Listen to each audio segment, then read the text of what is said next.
All right, episode 2 is all about awkward medical appointments, dealing with difficult clients, setting boundaries, opening doors to better clients, and the value of time management. Welcome back to the Strat Show. That's With your right. host, Lee Payton, Sean Lyons. That's right. And we're still not really sure what we're doing here, but that's all right. It's a work in progress. We're on episode number 2 yet, and these won't be released for a bit. And we were trying to think about what we could talk about today that wouldn't just be, um, you know, motorcycle accidents and all the dumb shit we did over the weekend, although we do have some things to catch up on there. But Yeah. today's topic, I think, will be dealing with difficult clients. And this is something that everybody will run into, of course. And sometimes it's not the client, sometimes it's you.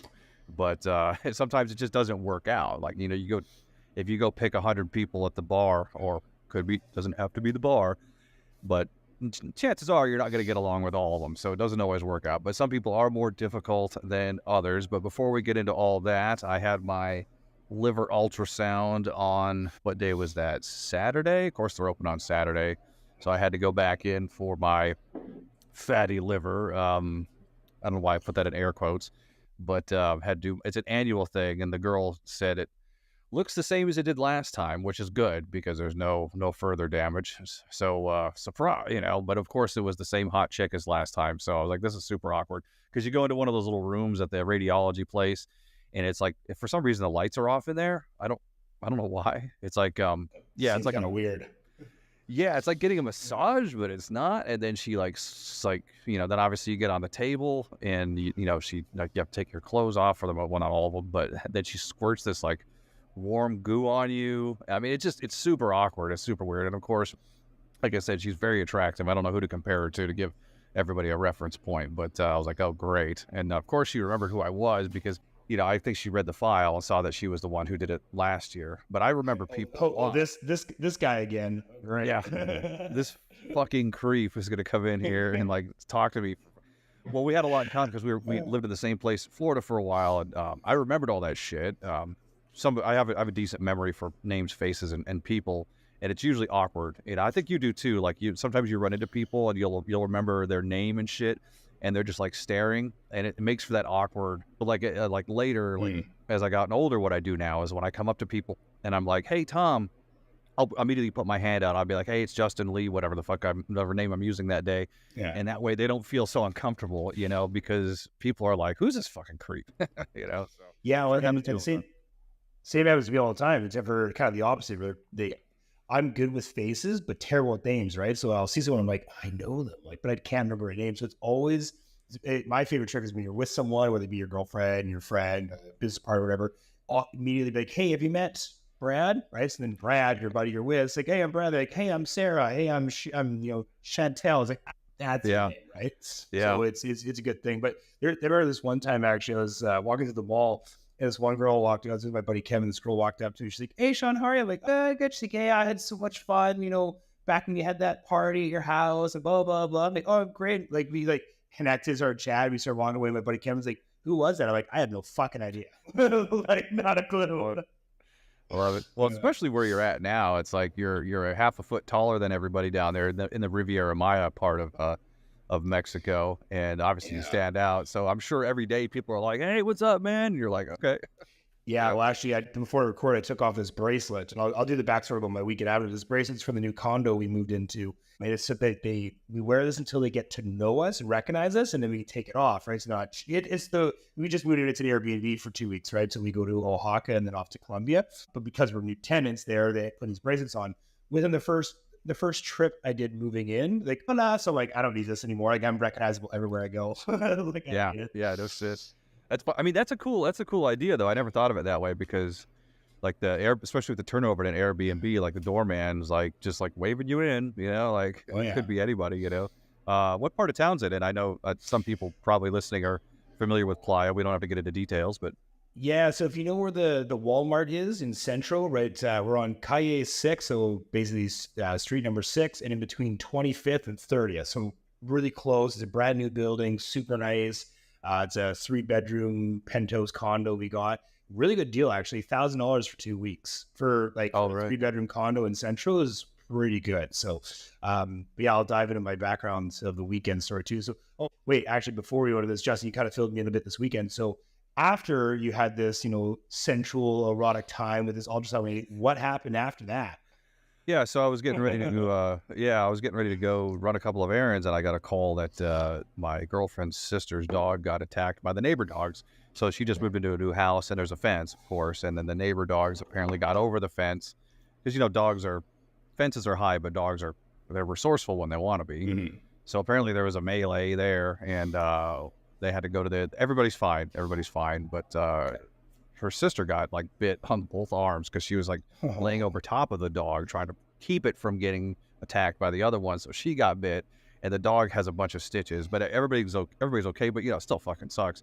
And the neighbors who own the dogs were like mortified because they're good people. They're like, oh my God. They were like, should we put our dogs down? And of course everybody's like, look, nobody wants it to come to that, that would be more traumatic if you did that, so they worked everything out. They're gonna pay the vet bills. They're good people, but it was just like, dude, like a beautiful fucking Saturday afternoon, and then all this shit going on. So anyway, that threw a wrench. We were going to record that day, and that kind of threw a wrench in that. But yeah, there's like it's like we finally get a sunny day up here in this place. It's been cold, raining, and bullshit since I got back from Mexico, and it's like, hey, where's everybody at? Like, oh, one person's at the ER. The other one's, at the vet, and I did get to stop by a bar though, so that helped a little. I was here to calm the nerves.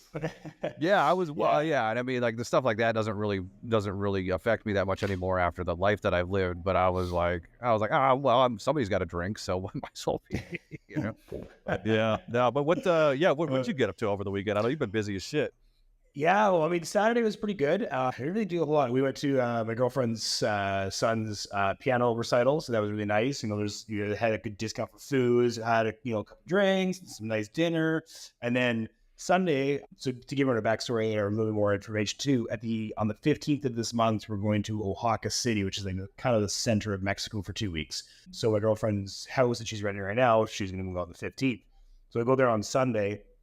It's 1 in the afternoon, like, I'm going to go to the beach or I get some sun, go for a nice swim in the ocean. So I was excited to go sit by myself down at the beach there. And then like when I come back to the house, go into a nice cold air conditioned room.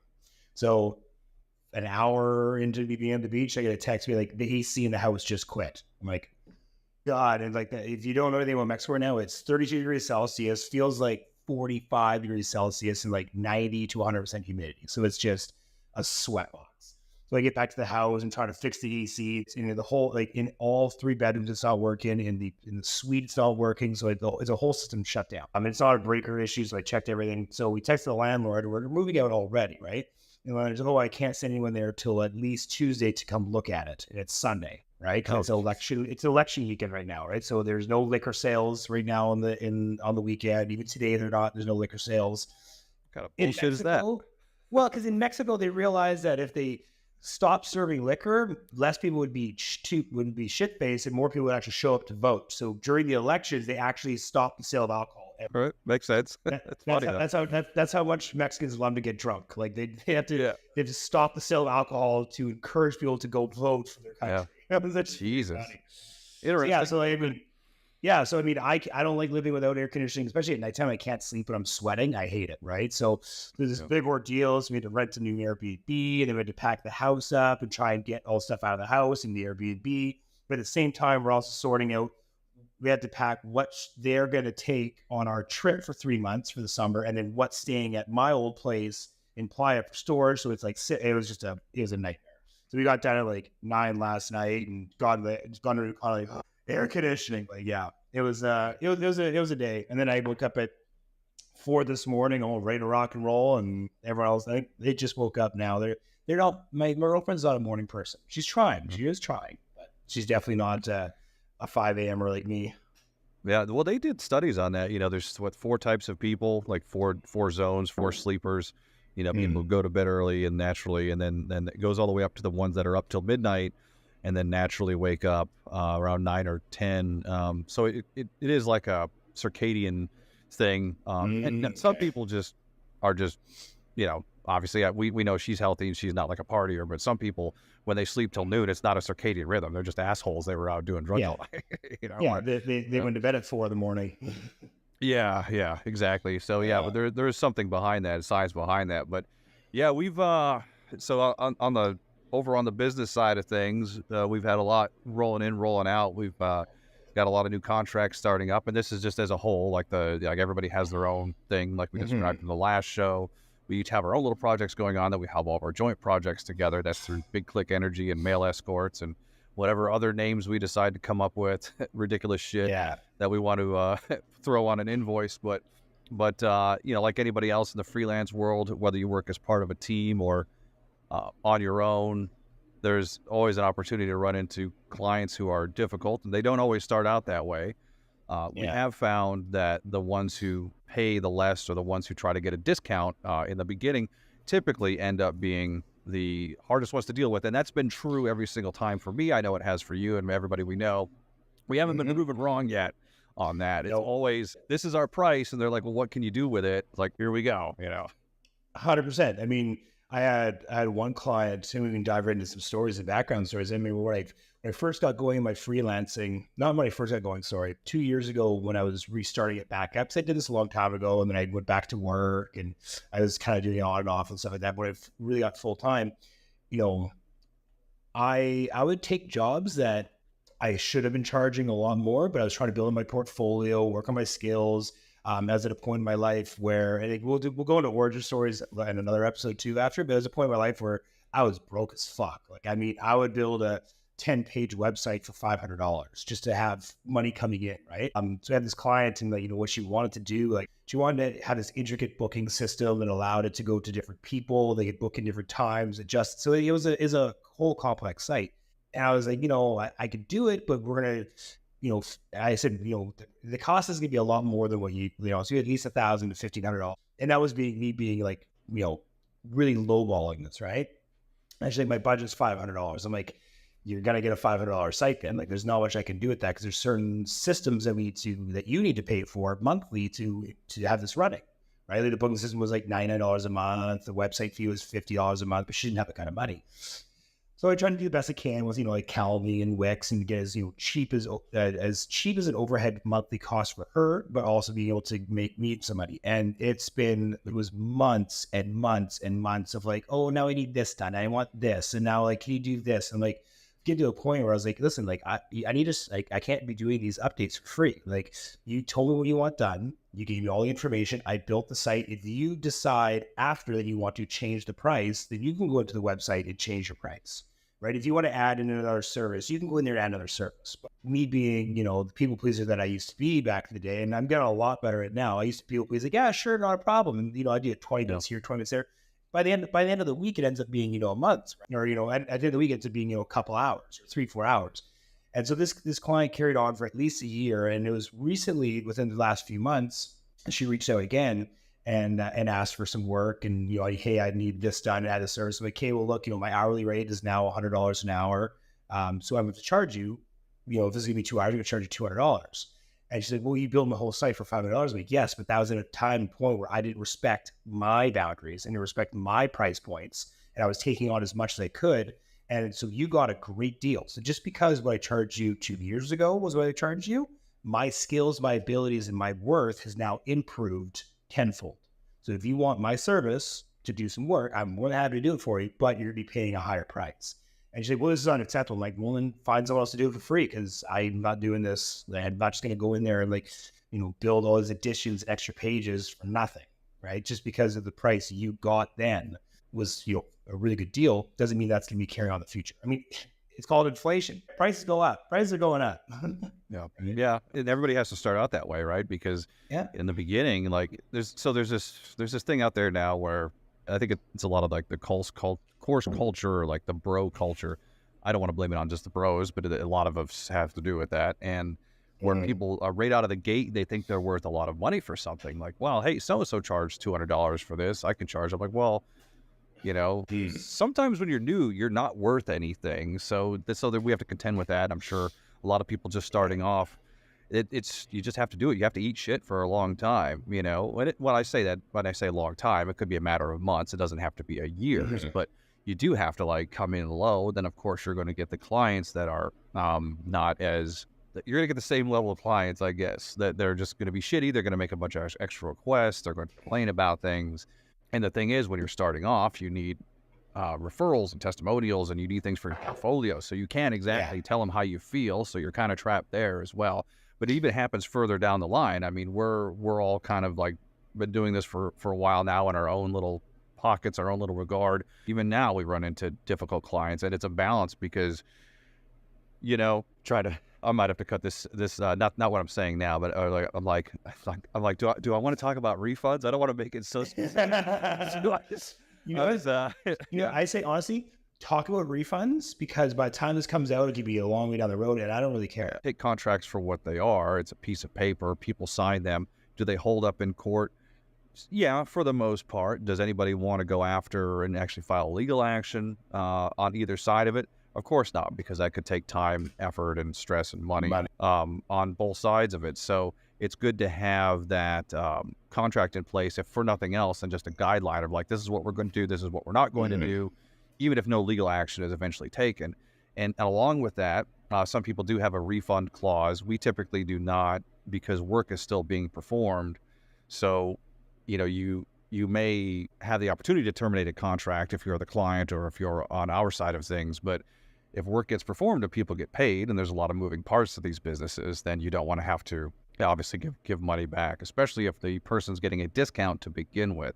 But just dealing with clients in general that are difficult, especially the ones that, and again, red flag if they look at your initial price and they're like, well, can you do something about this? That's usually red flag number one.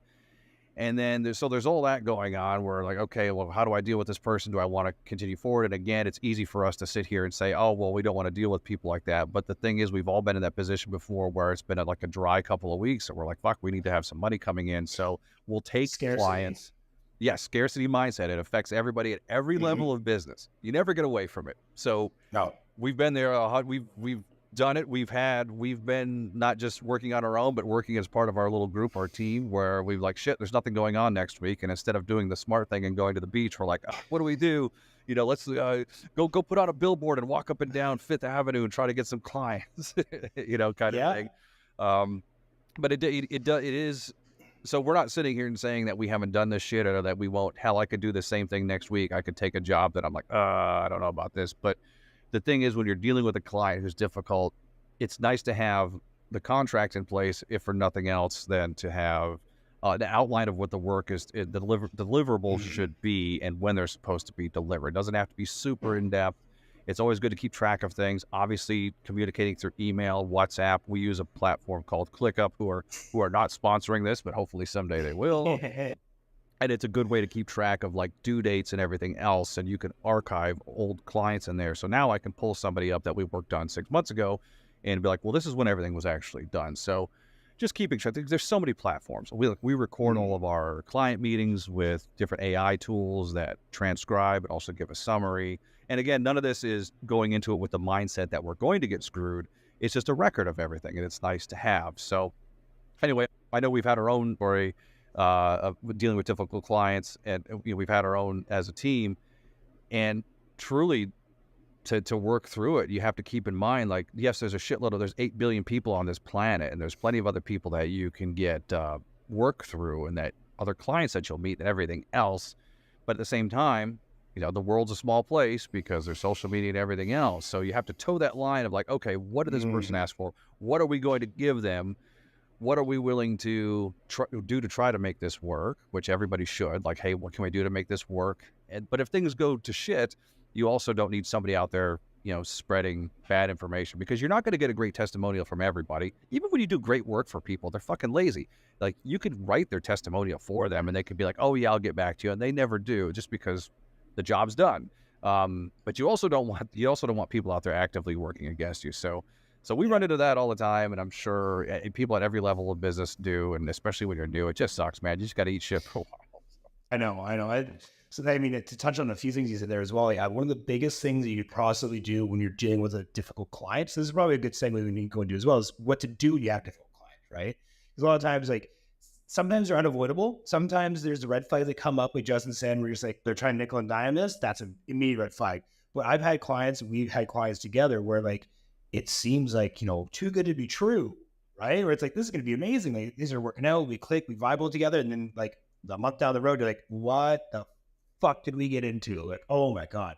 So some of them are unavoidable, but the best way to deal with the clients, right, is to be respectful, honest, and open, right? You have to treat them with all, even if they're coming out with you with like hateful speech and they say you're unprofessional or this is unacceptable or bullshit, whatever. Your responses back to that bad client or that client's giving you a lot of problems cannot be anything harsh and negative, because if they, again, like Justin was saying with the internet, they can screenshot it. They can cut their part out where then they screenshot yours and say, even when they say you are a piece of shit, and then you say, fuck you, and then you do a screenshot, they cut out what they said, and they just say from Sean Lyons, fuck you. It's bad, right? So you got to make sure that your tonality, your vocabulary, the words you're using, you're coming at it from a very respectful way. You have to let them know, hey, look, this is what's happening, this is what's going on. You have to make sure you choose your wording right, because I actually had an old, not an old friend, a friend of mine that we used to be in business together years ago, doing in a different industry. And there was numerous times where, someone, commented on his photo or his video or his advertisement being like, this is a scam. And his response was just attack, attack, attack, attack. And I'm like, buddy, like you can't do this. Like your main source of income is through social media. And if people are screenshotting your personal messages to someone, calling them this, and this, and being aggressive and hostile, doesn't matter what they did or what they said. You're coming at it from you're the business owner. You need to be respectful, right? So best thing to do when you're dealing with a client like that is just make sure that you are as respectful as you can. You acknowledge their concerns. But the next thing as well is you have to set boundaries. You need to set boundaries, not just with yourself, but with the client themselves. Because like I said, that client that I had before where I just did everything that they asked and never charged them any money, because I didn't set any boundaries. I didn't say, hey, look, this is our contract. Anything after this is going to be extra. I just said, here's the contract. And then, in my contract, I didn't say any extra work will be extra time or extra money. I just left that blank open. So even though in my heart, I knew that I should be charging money, I didn't set those boundaries at the beginning. I didn't set those boundaries intentionally with myself, with the client. So when it came time to it, I just did everything for free.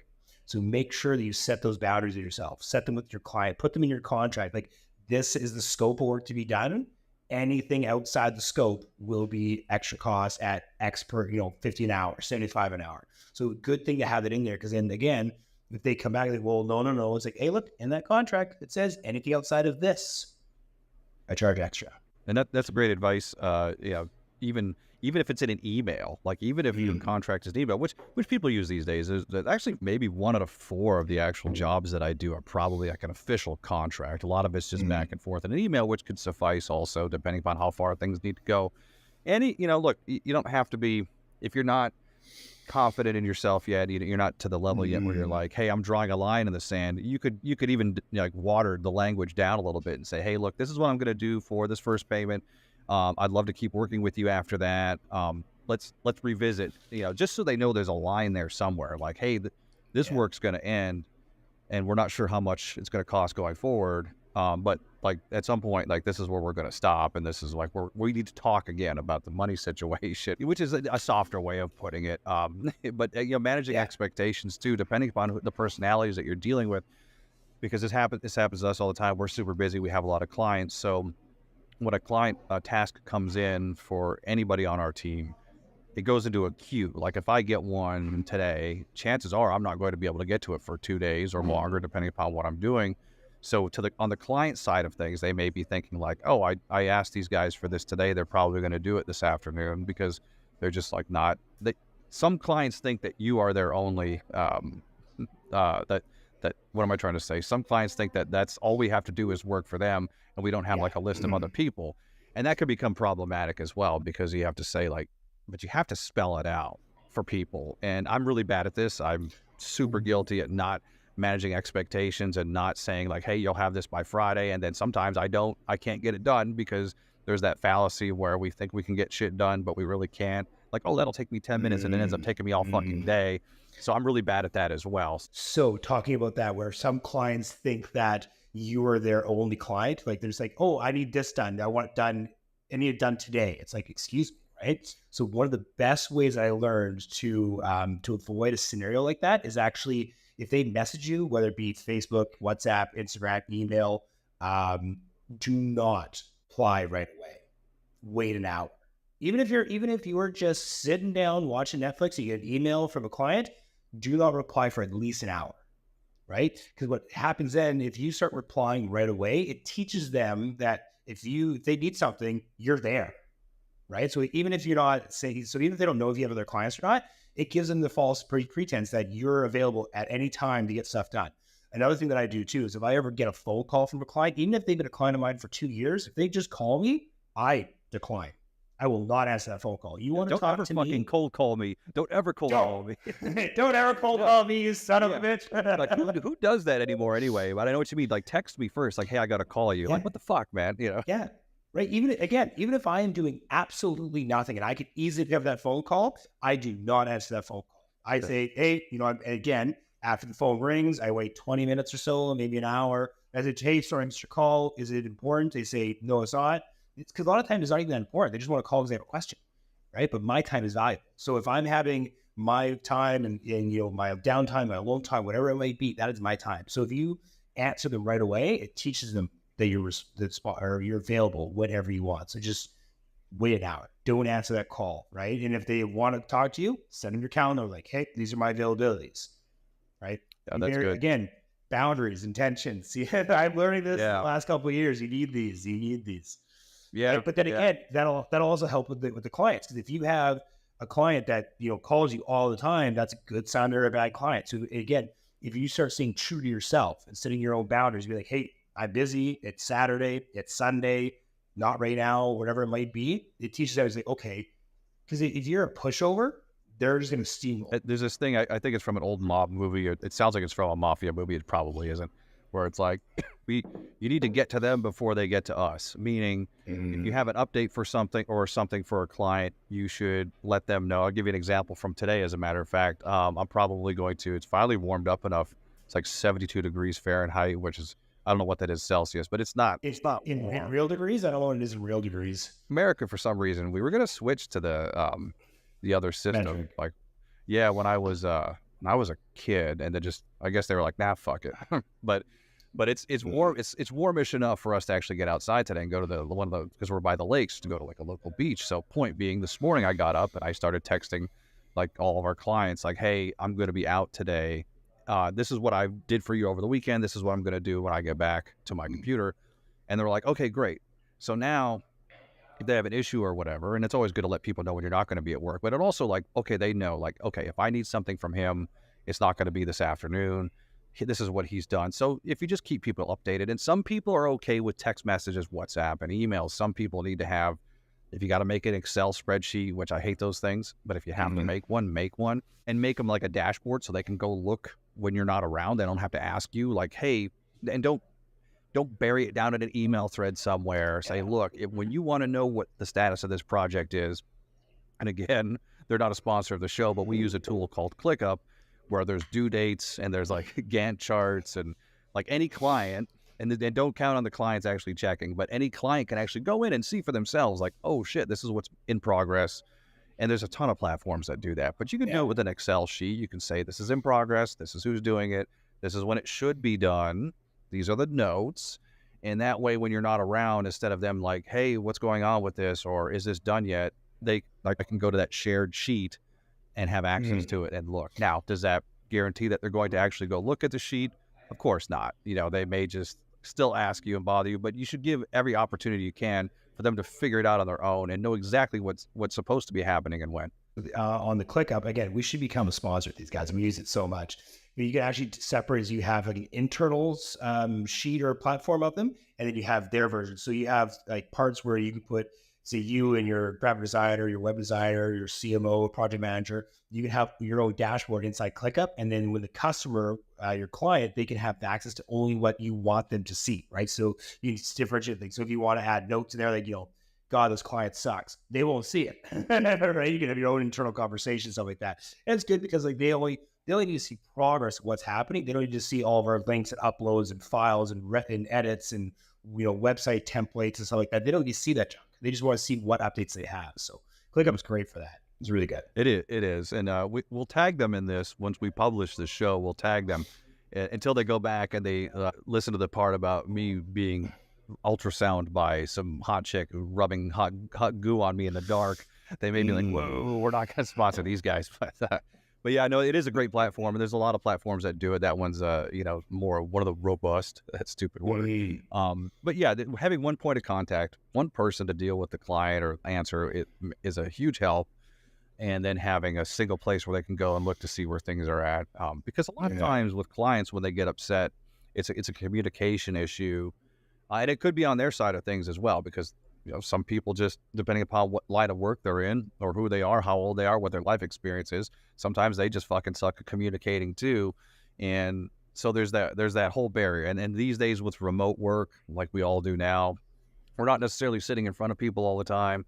So a lot is lost on that, on the nuance, and connection, which, I'm not saying meetings are necessary either. That's also, I think it's a time waste. I think we can all agree with that. However, there's other apps like Loom and other things. We're mentioning all these fucking products we're not getting any money from, but it's there are ways around actually having to go to meetings and do all these things. Yeah. I know how much you hate meetings. You're like, I remember when you were down here in Mexico with us, like there was one day you had like 9 meetings back to back. And the majority of the meetings were, how come we're behind on stuff? And you're like, cause I'm in these meetings.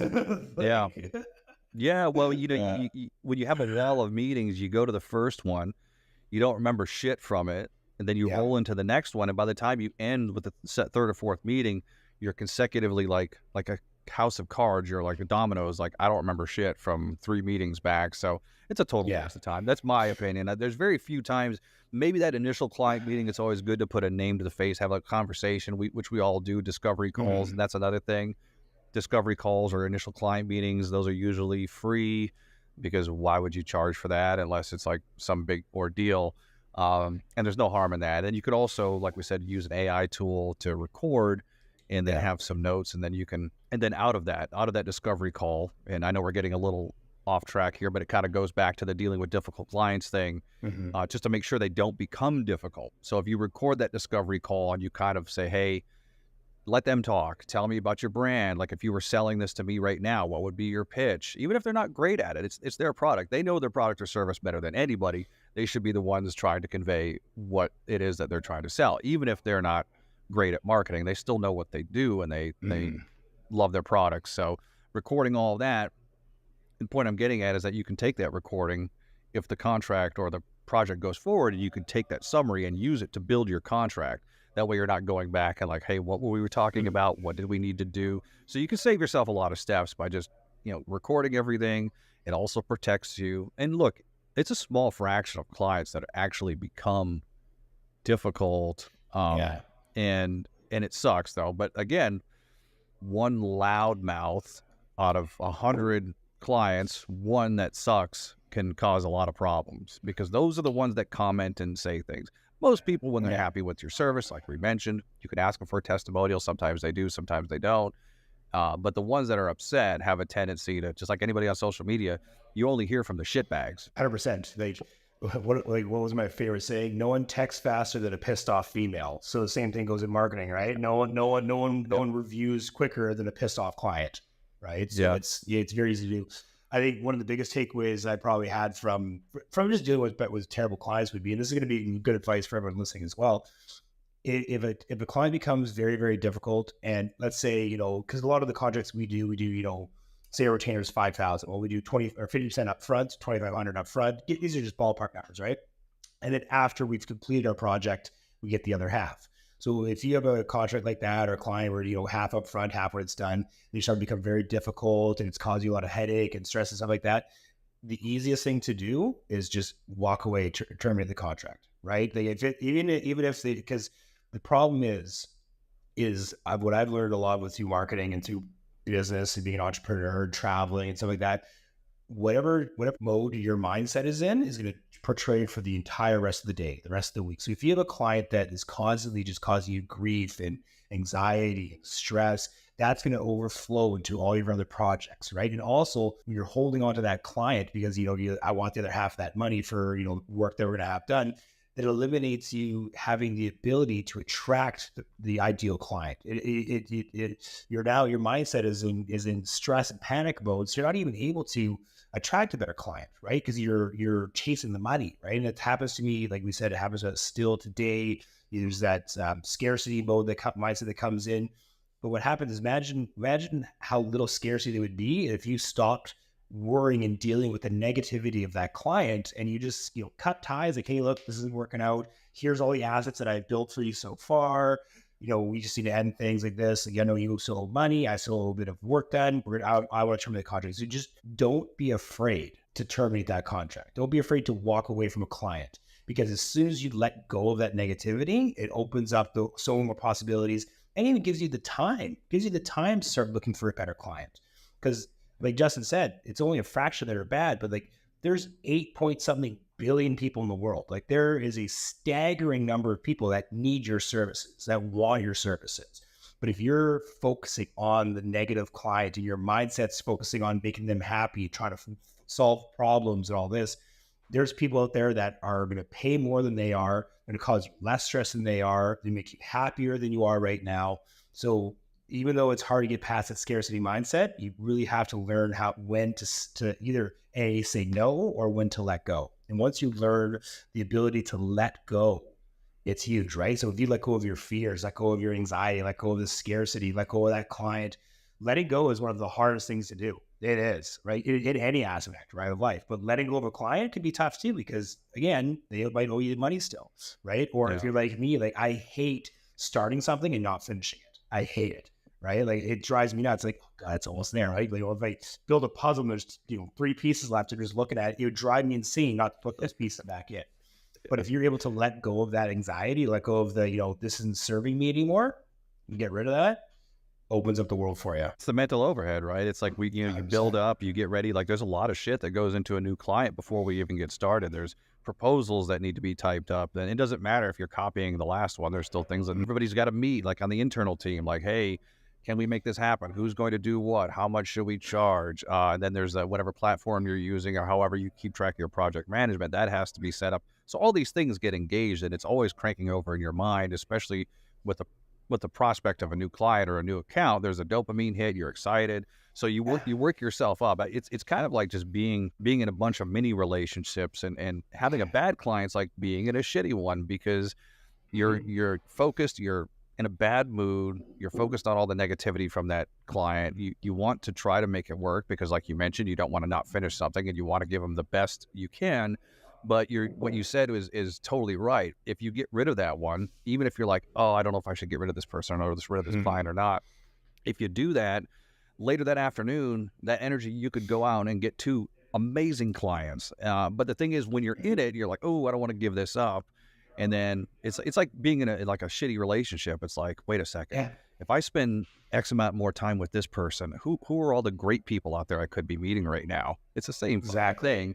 So Same thing. yeah, it's hard. It's really hard to give up on that. I also like what you said about charging half up front, or like trying to, which is something that we practice, because you definitely want the clients to have a little bit of skin in the game, because it kind of gets them like, oh shit, I paid for this. This is serious. And again, it doesn't always work out, because some may want, if things go south.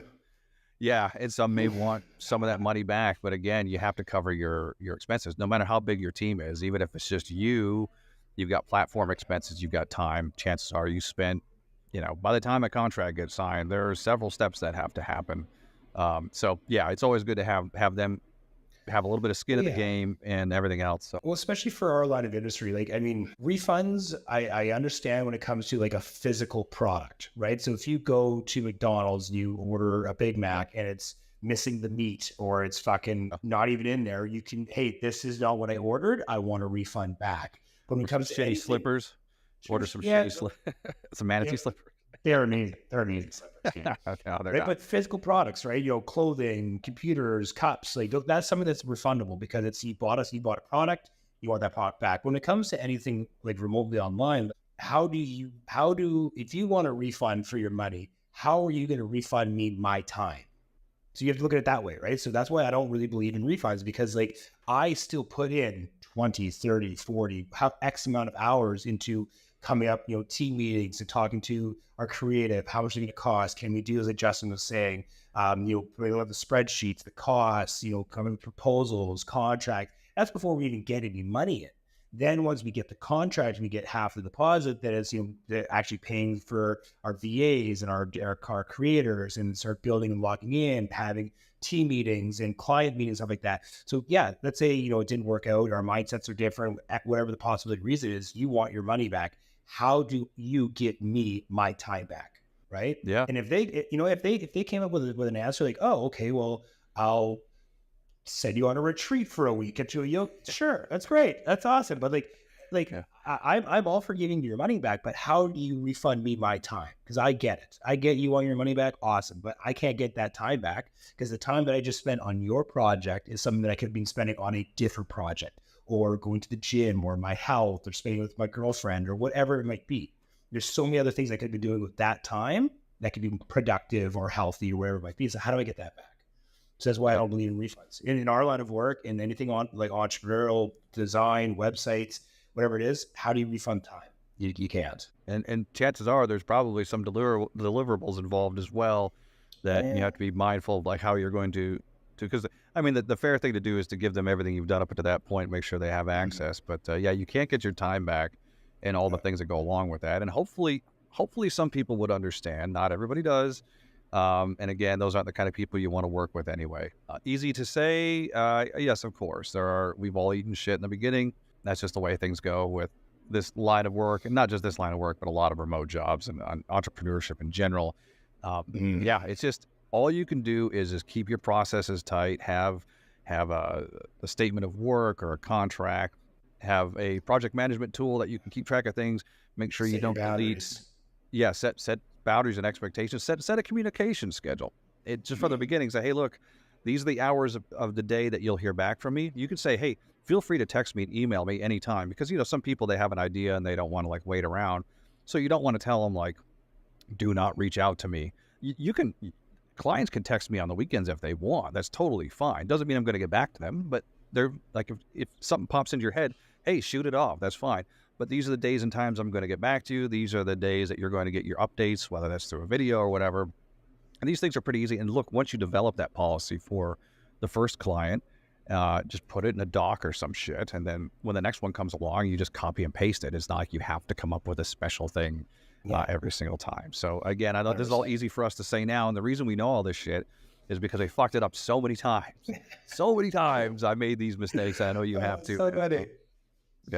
So many. So I think, honestly, I think that's a great place to leave it at that. We're at a good 45 minutes for episode number 2. I know the first one went an hour and a little bit, but I think leaving people with, pointers, tips, insights, intention setting, boundaries. I mean, that's a good place to leave, because you ended off on something that they can take home and understand and read. Like, oh yeah, intentions, boundaries. That's a good place. So I appreciate everyone for listening and or watching us two idiots talk about our life stories and what we've done. I mean, don't trust me. You can take our advice or not, but I'm a hard learner kind of person. So be like, Sean, like my dad, Ellen knows this. Don't touch the cigarette. I'm just gonna burn your finger. Oh, okay. Burn my finger. Yeah, he was right. I learned the hard way. So take it, leave it, guys. You made all these mistakes several times before, so use that to your advantage and learn from our dumb shit.